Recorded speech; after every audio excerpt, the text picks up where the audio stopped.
My fiancée left me at the altar for her yoga instructor. I'm now wearing her sister's jacket with a plane ticket to Paris in the pocket. I was standing at the altar in a rented tuxedo that cost more than my monthly car payment when the wedding coordinator walked down the aisle with an envelope instead of my bride. The church was packed with 200 people who had flown in from across the country.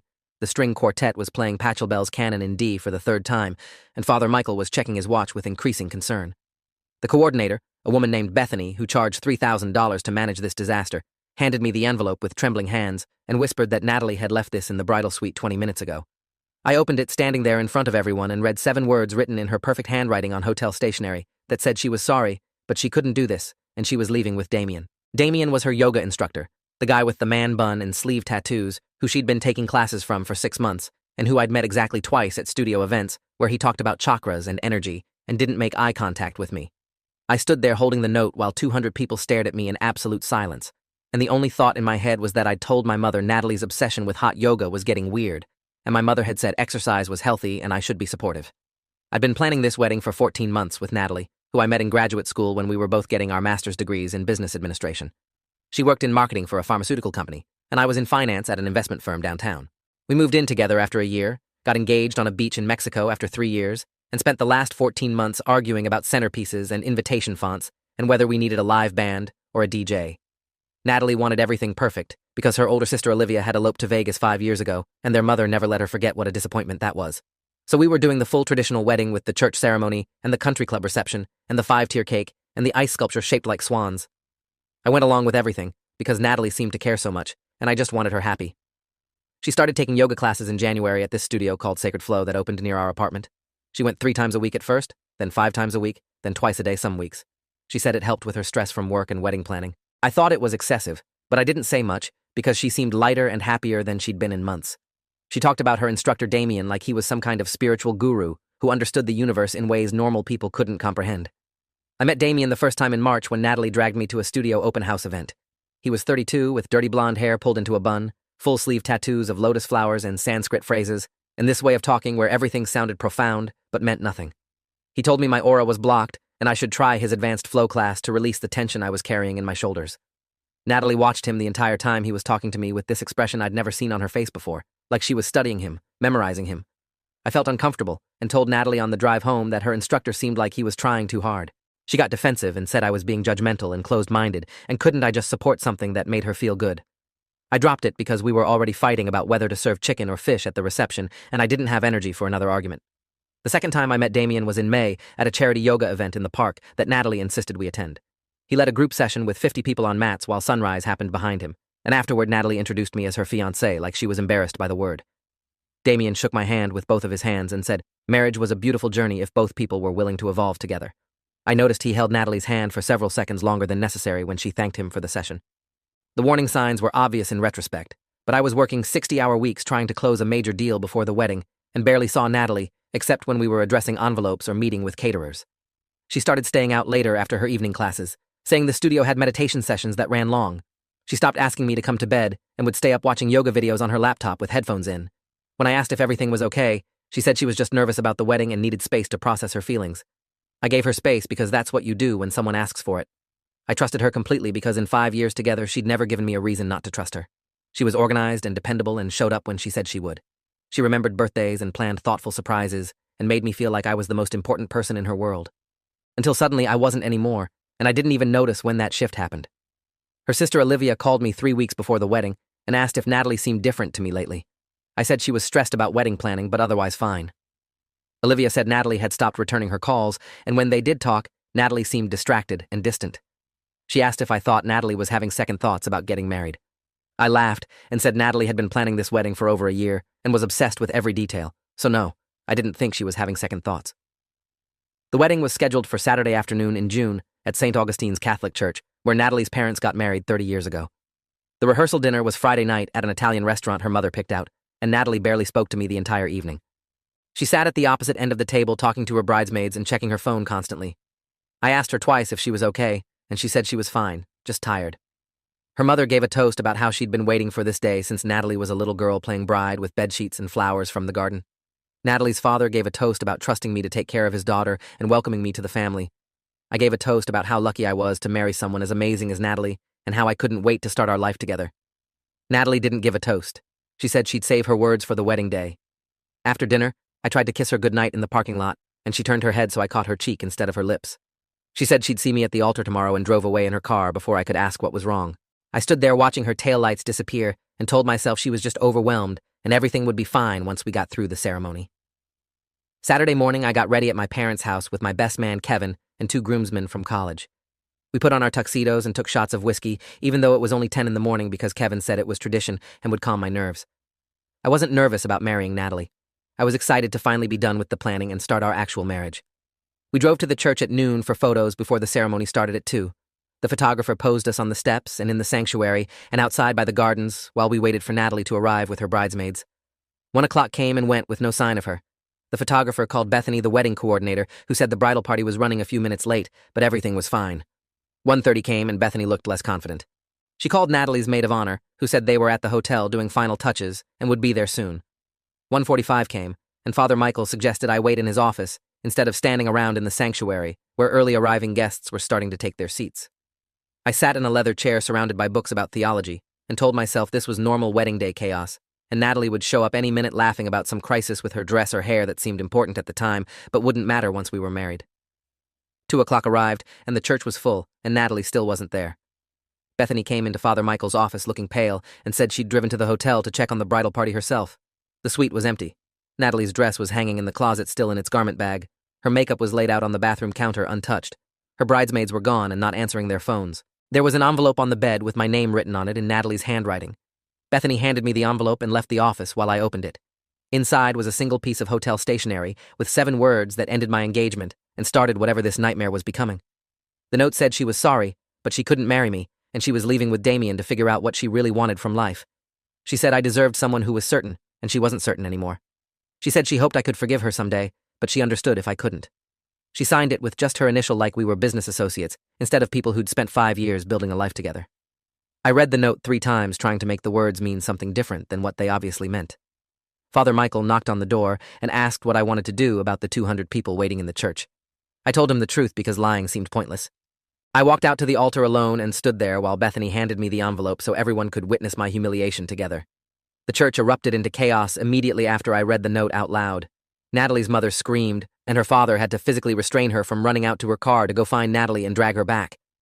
My mother burst into tears, and my father looked like he wanted to kill someone but didn't know who. Natalie's bridesmaids were calling and texting her frantically with no response. Guests were taking photos and recording videos on their phones because apparently public humiliation needed documentation. Father Michael tried to calm everyone down and suggested we all pray for guidance and understanding. Kevin grabbed my arm and pulled me into a side room off the sanctuary before I had to listen to prayers about a situation that felt beyond any kind of divine intervention. He asked what I wanted to do, and I said I wanted to get extremely drunk and pretend this day never happened. Kevin said the reception venue was already set up and paid for, and we might as well use it since 200 people had cleared their schedules and traveled here. He said we could turn it into a party instead of a wedding reception and at least salvage something from this disaster.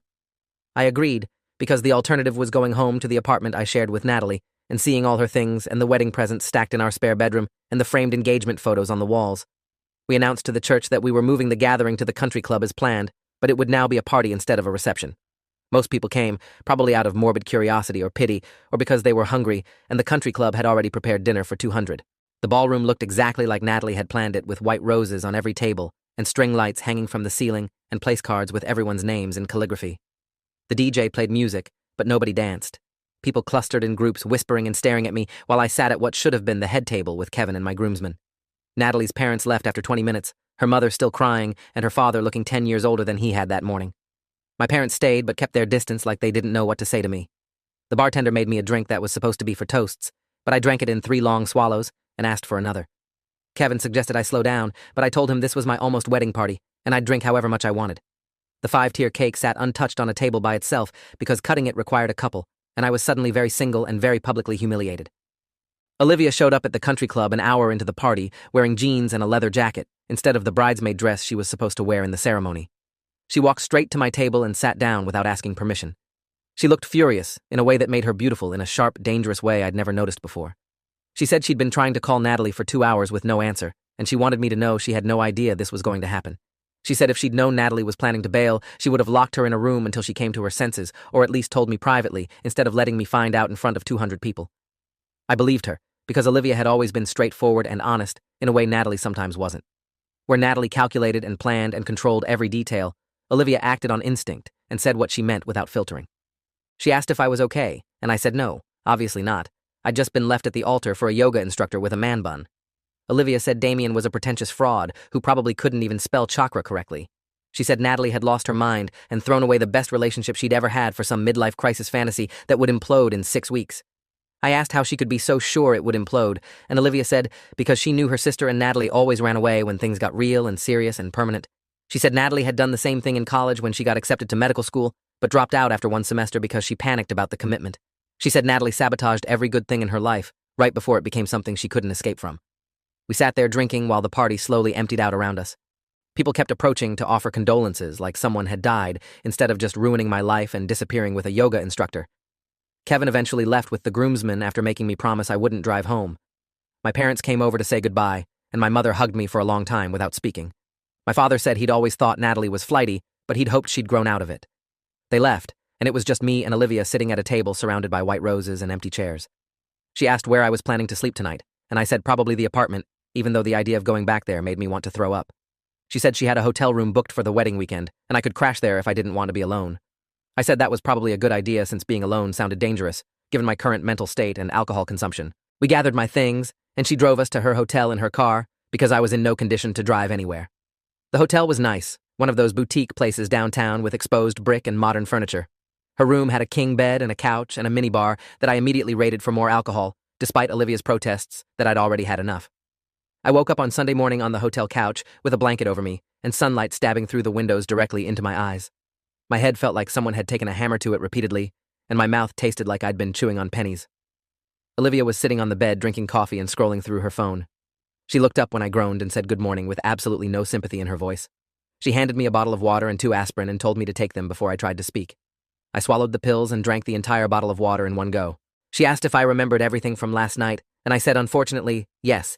Every humiliating detail was burned into my brain forever.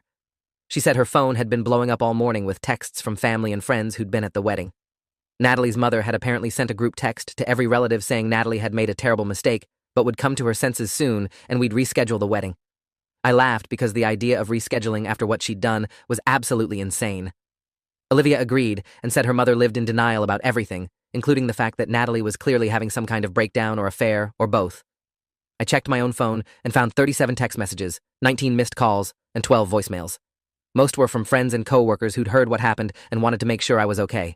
3 were from my boss at the investment firm, saying to take as much time as I needed and not worry about coming into the office Monday. 1 was from Kevin saying he'd gone to my apartment and packed me a bag of clothes and toiletries because he figured I wouldn't want to go back there yet. He'd left the bag with the hotel concierge. I had nothing from Natalie, not a single message explaining or apologizing or acknowledging what she'd done. Olivia saw my face and asked if I'd heard from her sister. I said no and showed her my phone. She looked disgusted and said that was typical Natalie behavior, running away from consequences and expecting everyone else to deal with the aftermath of her choices. She said when Natalie eloped to Vegas, she didn't tell anyone until 3 days later when she called from a hotel room to announce she'd gotten married. Their mother didn't speak to her for 6 months. Natalie ended up getting that marriage annulled 4 months later because she realized she'd made a mistake, but by then, the damage to the family relationships was done. I spent Sunday at the hotel watching television and trying not to think about anything. Kevin brought my bag of clothes and stayed for an hour, making sure I ate something and wasn't planning to do anything stupid. He said everyone at the wedding was talking about what happened, and the general consensus was that Natalie was an idiot, and I deserved better. I appreciated the sentiment, but it didn't make me feel any less humiliated or angry or confused. Olivia ordered room service for dinner, and we ate pasta while watching some action movie neither of us paid attention to. She said I could stay at the hotel as long as I needed, and she'd already extended her reservation through the week. I asked why she was being so nice to me when her sister had just destroyed my life. She said because I didn't deserve what Natalie did, and someone needed to make sure I didn't fall apart completely. She said she'd always liked me better than most of Natalie's previous boyfriends who were usually selfish or boring or both. She said I was kind and steady and genuine, and her sister was throwing away something valuable for a fantasy that wouldn't last. Around midnight, Olivia's phone finally rang with a call from Natalie. She answered on speaker so I could hear. Natalie's voice came through sounding small and uncertain in a way I'd never heard before. She asked Olivia where she was and if she'd seen me. Olivia said she was at a hotel with me making sure I didn't have a complete mental breakdown after being abandoned at the altar in front of 200 people. There was silence on the other end for several seconds. Then Natalie said she knew what she did was awful, but she couldn't go through with the wedding when she had feelings for someone else. Olivia asked if she meant feelings for Damien, the yoga instructor, who she'd known for 6 months, versus the man she'd been with for 5 years and planned a life with. Natalie got defensive and said I wouldn't understand, because I'd never questioned whether I was on the right path or wondered if there was something more authentic and meaningful waiting if I was brave enough to reach for it. Olivia said running away from your wedding to chase a yoga instructor wasn't brave.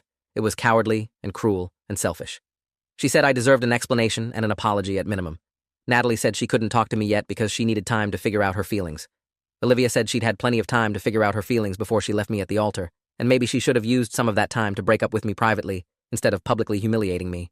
Natalie started crying and said she knew she'd messed up, but she was scared and confused, and Damien made her feel alive in a way she hadn't felt in years. Olivia said that was probably just good sex and endorphins from yoga making her think she was having some kind of spiritual awakening. Natalie hung up. Monday morning, I forced myself to shower and put on real clothes from the bag Kevin had packed. I couldn't avoid my apartment forever, and I needed to face the reality of my situation at some point. Olivia offered to come with me, but I said I should do this alone. I drove to the apartment complex where Natalie and I had lived together for 3 years. Her car wasn't in our assigned parking spot, which meant she either hadn't been back since Friday or she'd already moved out. I unlocked the door and walked into a space that looked exactly the same as when I'd left Saturday morning to get married. Her toothbrush was still in the bathroom. Her coffee mug was still in the sink from Friday morning. Her side of the closet was still full of clothes and shoes. The wedding presents were still stacked in the spare bedroom unopened. The only difference was a note on the kitchen counter that said she'd come by Sunday night to get some things, and she'd be back later in the week to figure out next steps. Next steps felt like corporate language for ending a relationship, clinical and distant, and completely inadequate for the situation. I sat on the couch where we'd watched countless movies and ate countless dinners and talked about our future that was supposed to start with a wedding that never happened. My phone rang, and I saw it was my mother calling for the 3rd time that morning. I answered, and she immediately started asking how I was doing, and if I'd eaten anything, and whether I wanted to come stay with them for a while. I said I was fine, and staying with Olivia, and would figure things out soon. My mother asked if I'd heard from Natalie, and I said only through Olivia's phone last night. My mother said she'd received a call from Natalie's mother, who was absolutely beside herself and convinced this was all a misunderstanding that could be fixed if everyone just calmed down and talked rationally. I said there was nothing rational about leaving your fiancé at the altar for a yoga instructor. My mother agreed and said she'd told Natalie's mother the same thing, but some people couldn't accept when their children made terrible choices. She said I should focus on taking care of myself and not worry about what anyone else thought or expected. I promised I would, and ended the call before she could ask more questions I didn't have answers to. I spent 2 hours packing boxes with Natalie's things because I couldn't stand looking at her belongings everywhere. Her yoga mats in the corner, her supplements on the kitchen counter, her magazine subscriptions arriving in the mail. Every item felt like evidence of a life that had been a lie, or at least a partial truth she'd hidden behind, until she couldn't anymore. I stacked the boxes in the spare bedroom next to the wedding gifts we'd registered for and would now have to return. The irony wasn't lost on me that we'd asked people to buy us dishes and towels and picture frames for a home we'd never share as a married couple.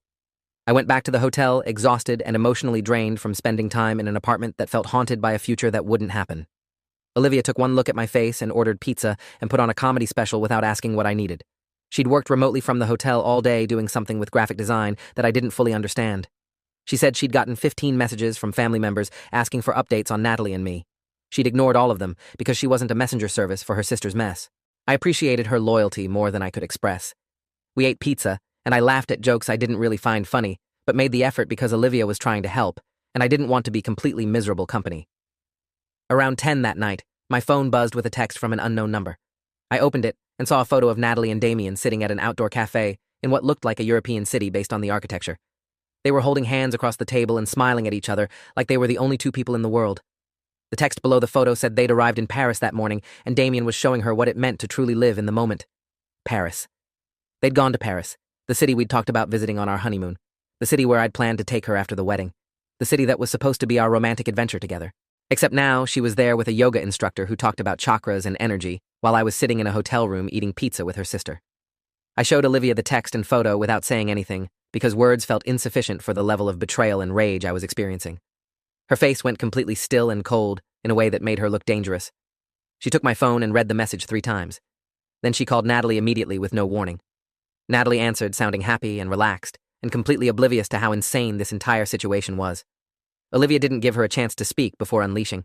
She said sending a photo of herself in Paris with Damien to her ex-fiancé 3 days after leaving him at the altar was sociopathic behavior, and she needed to check herself into therapy immediately. Natalie said she'd sent the photo to show me she was doing okay and following her truth. Olivia said nobody cared about her truth when she'd just devastated someone who loved her and planned a life with her. Natalie got quiet and said she thought I'd want to know she was safe. Olivia said safe wasn't the concern. Common human decency was the concern, and Natalie seemed to have completely lost any sense of how her actions affected other people. She said the fact that Natalie was in Paris, the city we'd talked about for our honeymoon, made this even crueler and more thoughtless. Natalie said she hadn't thought about the honeymoon connection, and maybe sending the photo was a mistake. Olivia said maybe running off with a yoga instructor 2 days before the wedding was also a mistake, but it was too late for regrets now. Natalie hung up again. I sat there staring at the photo on my phone, feeling something shift inside me from hurt and confusion to anger and clarity. I'd spent the past 3 days questioning what I'd done wrong and how I'd missed the signs and whether I could have prevented this. But seeing that photo of Natalie in Paris looking happy and carefree while I dealt with the aftermath of her choices made me realize this wasn't about me at all. This was about her and her inability to commit and her need to run away when things got real. Olivia saw my face change and asked what I was thinking. I said I was thinking about how I'd spent 5 years with someone who apparently didn't value me or our relationship enough to have an honest conversation before destroying everything. I said I was thinking about how Natalie had taken the easy way out by running instead of dealing with her doubts like an adult. I said I was thinking that I deserved someone who wouldn't abandon me at the altar and send photos from Paris 3 days later. Olivia smiled for the first time since seeing the photo and said that was the first smart thing I'd said since Saturday. She said being angry was healthier than being sad, and I should hold on to that anger because it would help me move forward instead of staying stuck in what-ifs and maybes. We stayed up late talking about everything except Natalie and the wedding. Olivia told me about her job doing freelance graphic design for tech startups and how she'd built a successful business after her Vegas marriage fell apart. She said hitting rock bottom had forced her to figure out who she was outside of relationships and family expectations. She'd moved to Seattle for 2 years to get distance from her parents and Natalie and everyone who had opinions about her life. She came back 6 months ago and was building a life on her own terms without needing anyone's approval. I asked if she regretted eloping to Vegas, and she said no, because it taught her valuable lessons about following impulses versus making real commitments. She said the difference between her and Natalie was that she'd learned from her mistakes, while Natalie kept repeating hers in different forms. I asked what she meant, and Olivia said Natalie had a pattern of getting close to commitment and then sabotaging it. The medical school acceptance she turned down. The job promotion she declined. The apartment lease she broke 2 weeks before moving in. Every time something required her to fully commit and follow through, Natalie found a reason to run. I realized I'd seen glimpses of this pattern, but explained it away as Natalie being cautious or thoughtful or careful about her choices. The rest of the week passed in a strange blur of normalcy and surreal moments. I went to work on Wednesday, and my co-workers treated me with exaggerated politeness like I might shatter if they mentioned anything personal. My boss called me into his office and said to take whatever time I needed, and the company supported me completely. I appreciated it, but also felt humiliated that everyone at my office knew I'd been left at the altar. I worked through the day focusing on spreadsheets and financial reports and anything that didn't require emotional energy. Olivia met me for lunch, and we ate sandwiches while discussing her current project, designing a website for a startup. It felt normal and comfortable, and nothing like the careful, managed conversations I used to have with Natalie where every topic was calculated to avoid conflict. Thursday, I received a call from an attorney named Diane Shapiro, who said Natalie had retained her to handle property division and lease termination. The clinical language made my stomach turn because it meant Natalie was treating our relationship like a business transaction. Diane asked if I had legal representation, and I said no, because I hadn't thought about needing a lawyer to end an engagement. She said I should probably consult someone to protect my interests regarding the apartment lease and shared property. I agreed and hired an attorney from my firm's recommended list. Friday afternoon, I got a call from my attorney, Gregory Thornton, who said he'd been in contact with Natalie's attorney about dividing our shared possessions and handling the apartment situation. He said Natalie wanted to buy out my half of the lease and keep the apartment. I said absolutely not, because I'd paid half the deposit and half the rent for 3 years, and I wasn't giving up my claim just to make her life easier. Gregory said that was a reasonable position, and he'd counter with either me keeping the apartment or both of us breaking the lease and splitting the penalties. He asked about the wedding gifts, and I said they should be returned to the guests since the wedding never happened. He said he'd communicate that to Natalie's attorney. Dealing with lawyers and property division made everything feel final in a way that sitting in a hotel room hadn't. This was really over. My relationship with Natalie was ending with legal documents and negotiated settlements instead of conversations and mutual understanding. I met Olivia at a bar after work and told her about the attorney calls. She said Natalie was probably panicking about the practical consequences of her choices now that the romantic Paris fantasy was settling into reality. She said Damien likely didn't have money or stability, and Natalie was realizing she'd traded a comfortable life for uncertainty. We ordered drinks, and Olivia asked what I was planning to do long-term since I couldn't stay in a hotel indefinitely. I said I'd probably look for a new apartment somewhere away from the one I'd shared with Natalie. Olivia suggested I consider leaving the city entirely and getting a fresh start somewhere new. She said sometimes the best thing after a major life disruption was changing everything instead of trying to rebuild in the same environment. I asked if she was speaking from experience, and she said absolutely, because staying in the same city after her divorce had been suffocating with constant reminders and awkward encounters. Moving to Seattle had given her space to figure out who she was without all the baggage. I said I'd think about it, but my job was here, and my family was here, and leaving felt like running away. Olivia said there was a difference between running away from problems and running toward opportunities. She said I should at least consider what I wanted my life to look like without Natalie in it, before defaulting to staying in a city that would constantly remind me of her. That night back at the hotel, Olivia asked if I wanted to watch a movie or if I needed space. I said I preferred company, because being alone with my thoughts was becoming dangerous. We settled on the bed with pillows propped against the headboard and put on some thriller neither of us had seen. Halfway through, Olivia fell asleep with her head on my shoulder, and I sat there very still, not wanting to wake her. The next morning, Olivia woke up embarrassed about falling asleep on me and apologized for crossing boundaries. I said it was fine and actually nice to feel like someone wanted to be close to me after Natalie had spent months pulling away. Olivia looked at me for a long moment and then said she needed to tell me something. She said she'd had a crush on me since the first time Natalie brought me to a family dinner 3 years ago. She said watching me with Natalie had been torture because she could see I was kind and genuine and deserving of someone who appreciated those qualities. She said she'd kept her distance and never said anything because I was with her sister and she had boundaries. But now that I wasn't with Natalie anymore, she wanted me to know how she felt. She said I didn't have to do anything with that information, and she'd understand if it was too complicated or weird given the situation. I sat there processing what she'd just said while my brain tried to catch up. I'd never thought of Olivia as anything except Natalie's sister, but looking at her now, I realized she'd been showing up for me all week in ways Natalie never had. She'd made sure I ate and slept and didn't fall apart. She'd defended me to her own family and cut off Natalie's attempts to minimize what she'd done. She'd been present and honest and real when everyone else was either pitying me or avoiding me entirely.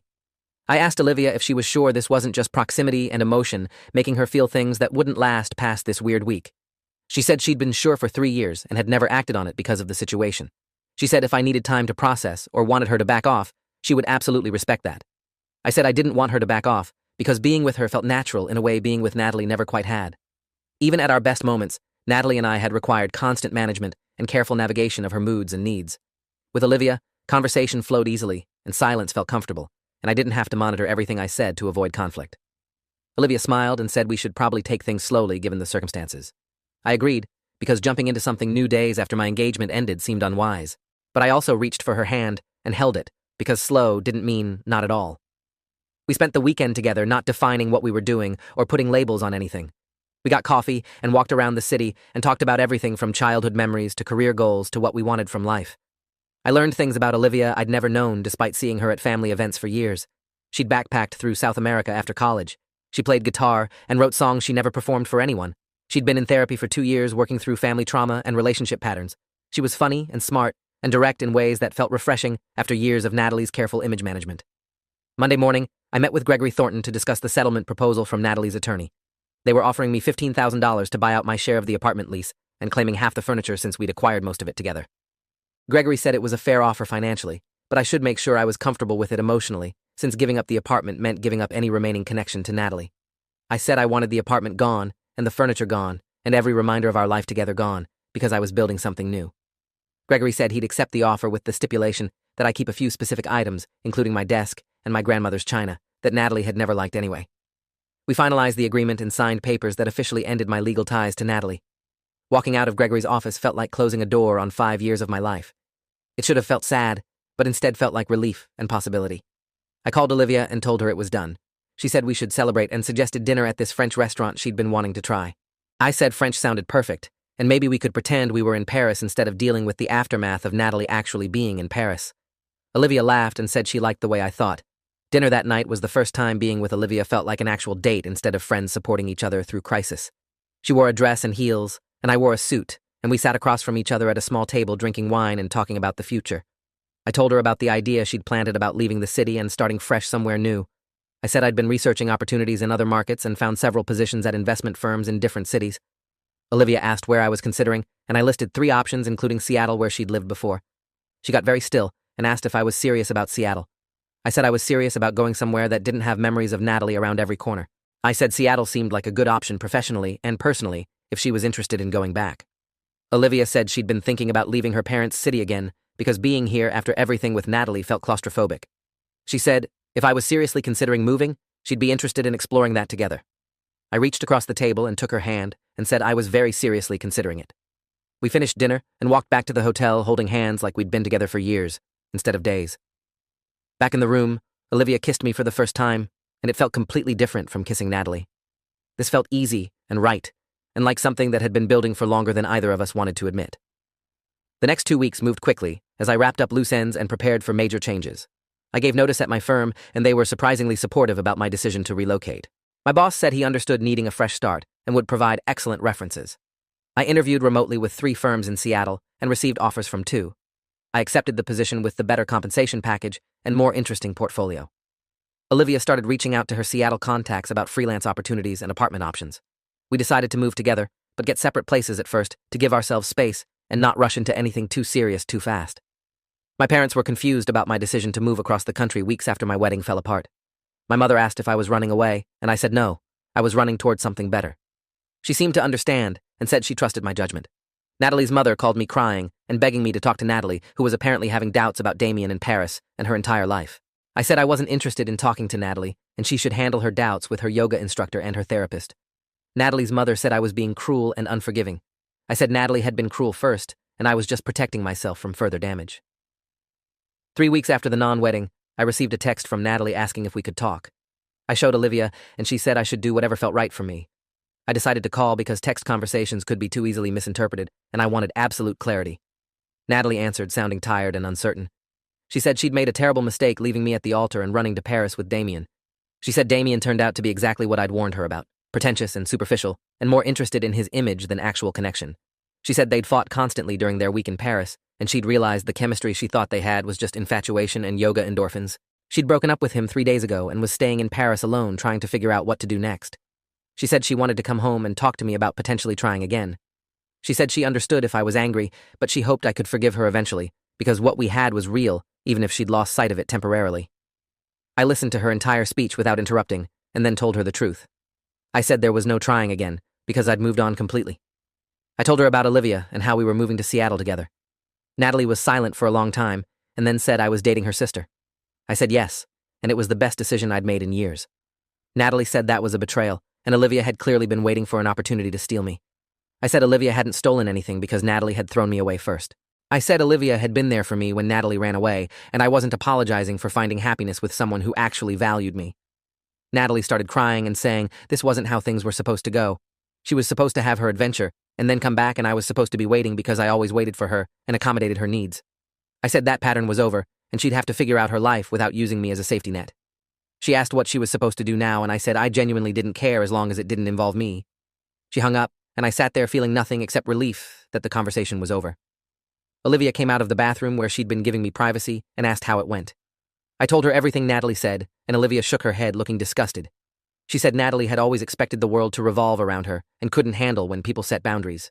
She said I'd done the right thing ending it definitively instead of leaving room for Natalie to manipulate her way back in. I agreed and felt lighter than I had since finding that note at the altar. The next week, Olivia and I flew to Seattle to look at apartments and finalize our plans. We found a neighborhood we both loved with coffee shops and parks and proximity to downtown. I signed a lease on a 1-bedroom apartment with exposed brick and big windows. Olivia found a studio in the same building 3 floors down. We spent the weekend exploring the city and imagining our life there. It felt exciting and new and full of possibility in a way my life with Natalie never had. Back home, we packed our belongings and said goodbye to family and friends. My parents threw a small going-away dinner and told me they were proud of me for choosing myself instead of staying stuck in a situation that wasn't working. Kevin helped me load my stuff into a moving truck and said he'd come visit once I got settled. Natalie's mother showed up at my apartment unannounced the day before I left. She said I was making a huge mistake throwing away years with Natalie for a fling with Olivia. She said Natalie was sorry and deserved a second chance. I told her Natalie had years of chances and wasted all of them. I said Olivia wasn't a fling. She was someone who showed up and stayed when things got hard instead of running away to Paris. Natalie's mother called me ungrateful and said after everything her family had done for me, this was how I repaid them. I said her family hadn't done anything for me except raise a daughter who couldn't commit. I closed the door before she could respond. Olivia and I left for Seattle the next morning in a convoy with my moving truck and her car loaded with boxes. The drive took 3 days, and we stopped at motels along the way. Each mile felt like leaving the past behind and moving towards something better. We talked about plans and dreams and what we wanted to build together. We agreed to date seriously, but maintain separate apartments for at least 6 months to make sure this was real and not just reaction to the Natalie situation. We arrived in Seattle on a Friday afternoon and spent the weekend unpacking and setting up our new places. My first day at the new firm was Monday, and I was nervous but excited. The office culture was different from my previous job, more collaborative and less corporate. My co-workers were friendly and welcoming without prying into my personal life. I threw myself into work and quickly proved I deserved the position. Olivia landed several freelance contracts with Seattle tech companies and was building her business faster than expected. We fell into a routine of seeing each other several times a week for dinners or coffee or walks around the city. It felt healthy and balanced, and nothing like the codependent dynamic I'd had with Natalie. 3 months after moving to Seattle, I took Olivia to dinner at a restaurant overlooking the water. I told her I was ready to stop pretending we needed separate apartments for appearances. I said I wanted to find a place together and build a real life as partners. Olivia said she'd been waiting for me to be ready, and she wanted the same thing. We started looking at 2-bedroom apartments the next week. We found a place with a view of the Sound and enough space for both of us to work from home. Moving in together felt completely natural, like we'd been building toward this moment since the hotel room after the non-wedding. 6 months after leaving the altar, I was sitting on a couch in a Seattle apartment I shared with Olivia, watching rain fall against the windows. My phone buzzed with a text from an unknown number. I opened it and saw a message from Natalie saying she was back in our hometown and wanted to apologize in person for everything. She said she'd been in therapy working through her commitment issues and taking responsibility for the damage she'd caused. She said she wasn't asking to get back together but wanted closure for both of us. I showed Olivia the text, and she said I should do whatever felt right. I thought about it for several hours and then replied to Natalie. I said I was glad she was getting help, but I didn't need closure because I'd already moved on completely. I said I wished her well, but we didn't need to see each other or talk anymore. She responded thanking me for being kind, even though she didn't deserve it. I blocked her number after that because leaving any line of communication open felt like leaving a door unlocked. Olivia noticed and smiled and said she was proud of me for choosing finality instead of leaving room for ambiguity. That night we were getting ready for bed, and Olivia came out of the bathroom wearing my old jacket, the leather one I'd left at the hotel that first night. I'd forgotten about it until seeing her in it. She laughed and said she'd been meaning to give it back but kept forgetting. I told her to keep it because it looked better on her anyway. She checked the pockets out of habit and pulled out a folded piece of paper. She unfolded it, and her expression changed to surprise. It was a plane ticket to Paris dated for what would have been my honeymoon week. I'd bought it months before the wedding and completely forgotten about it after everything happened. Olivia looked at the ticket and then at me. She asked if I wanted to use it, and I said the ticket was probably expired. She said we should check because Paris sounded perfect for our own trip without any Natalie associations. I looked up the ticket details and found it was actually still valid with a change fee. Olivia started researching flights and hotel options while I watched her get excited about planning our adventure. This felt right in a way planning the honeymoon with Natalie never had. This was spontaneous and fun and full of possibility instead of rigid schedules and controlled itineraries. We booked a trip to Paris for the following month. The plane tickets cost more than I wanted to spend, but Olivia insisted we do it right since this was our chance to reclaim the city from Natalie's disaster. We spent 2 weeks in Paris staying in a small hotel in the Marais and exploring the city without any agenda.